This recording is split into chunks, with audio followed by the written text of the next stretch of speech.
guns do a lot of bad things. In Tucson, Arizona, a mentally unstable man was allowed to purchase a firearm and go into public and shoot a person. If this man is mentally unstable, wouldn't it make sense to have mandatory background checks? People say background checks don't work. From 1996 to 2009, background checks found nearly 2 million prohibited purchasers were getting guns. They can be easily implemented and should be that way. If you're in a home with a firearm, the rates for homicide in your home are a lot higher than having not a gun in your house. And the risk for suicide in a house with a gun is a lot higher than suicide with not a gun in a house. Because if you're wanting to commit suicide, it wouldn't be easier to shoot a gun than just jump off a bridge, because you have to think about jumping off a bridge when you have guns. In 2008, there were about 16,000 to 17,000 murders. 11,000 to 12,000 of those were done with guns. That's 67%. In the U.S., we have more deaths per year than in the Middle East. So we basically need to bring our troops home and protect us from ourselves. So if there were some common sense laws to try to slow these gun deaths down, why not try? In the UK, they have no guns and 45 to 50 gun deaths per year, while we have 300 million guns and have 11 to 12,000 gun deaths a year.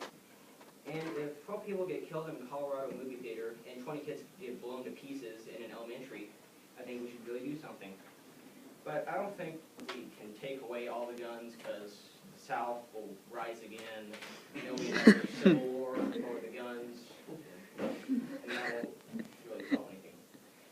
But we can, like, have smaller magazine sizes. Make these crazy people reload more. A man in Arizona hid behind something while a crazy person hit 4 people. When the person reloaded, he came up and tackled him. So if there were smaller magazine sizes, maybe he wouldn't hit that many people. I don't have a problem with pistols or not extreme shotguns, but I do think we should ban guns that were made solely to shred enemy soldiers, like we do with tanks, fighter jets, and napalms. What's wrong with that? I think we should ban any gun that can shoot 30 rounds of ammunition in 15 seconds. So, a machine gun. Or any assault rifle that has more than 10 bullets.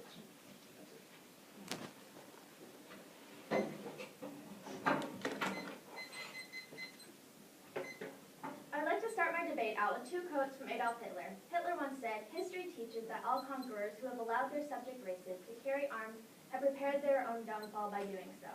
He also said, "To conquer a nation, first disarm its citizens." I do not think gun control laws should be made stricter. Fully automatic weapons were pretty much banned 79 years ago. The National Firearms Act of 1934 made it so you had to pay a $200 tax on a machine gun and register it with the government. The registry was closed in 1986, and there have been no more legal machine guns for civilians to own since then. Automatic means that when you pull down the trigger, the gun keeps shooting until you let go or run out of ammunition. Yes, machine guns are still used in crimes today. For every legally registered one, there are dozens of illegal ones in the hands of criminals. They either make their own or the gun is smuggled in, usually by the same people who are able to smuggle in thousands of illegal drugs. Very serious criminals don't care that they are able to hold military weapons, because criminals, by definition, do not obey the laws. When people say assault rifles should be banned, it's pretty much a term for any gun that looks scary. Specifically, an assault rifle originated in the 1940s. It's magazine-fed, select fire, meaning capable of fully automatic. Intermediate charge, meaning it's not the strongest. Infantry weapon. Real assault weapons are extremely regulated in the U.S. Not to mention the fact that it is currently twice as likely to be killed in Chicago, one of the states with the most gun regulations, than it is to be killed in the Afghani war. For the last 11 years in the Afghani war, 2,166 people have been killed. And only in the last 8 years in Chicago, 4,265 people have been killed, 3,371 by being shot. None of these guns in the Chicago shootings were registered or licensed to the people that use them, thus proving that restricting guns from people will not stop criminals from using them. I also believe that mental stability is an ongoing problem with these mass shootings. Aurora, Colorado shooter James Holmes met not 1, but 3 health professionals at the University of Colorado prior to the massacre. Dr. Lynn Fenton told a campus police officer in June that the shooting subject had threatened and intimidated her, but they couldn't do anything, for he had just been suspended. Her warning came more than a month before the July 20 attack at the movie theater that killed 12 and injured 70. The man from the shooting spree in Arizona who tried to kill Gabrielle Giffords was found mentally unfit to stand trial.